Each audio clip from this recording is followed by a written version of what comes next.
Coming to oophorectomy, where again it refers to the removal of the ovary alone. When the procedure involves a Salpingo-oophorectomy, you can report the code for Salpingo-oophorectomy. Don't report it separately as Salpingectomy or oophorectomy. Next thing that we commonly see is the doctor will be doing a procedure called removal of these contraceptive devices. You might have heard about this copper T or this intra-uterine copper contraceptive devices to prevent conception. So for the placement of also we have separate codes, and for the removal also we have separate codes.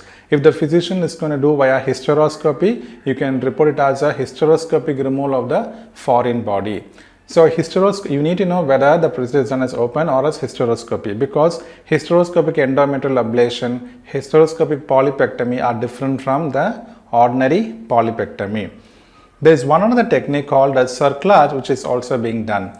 What happens is some female patients have this problem of incompetent cervix, where normally when the patient gets conceived, the cervix has to close and it has to open only during the time of delivery or parturition.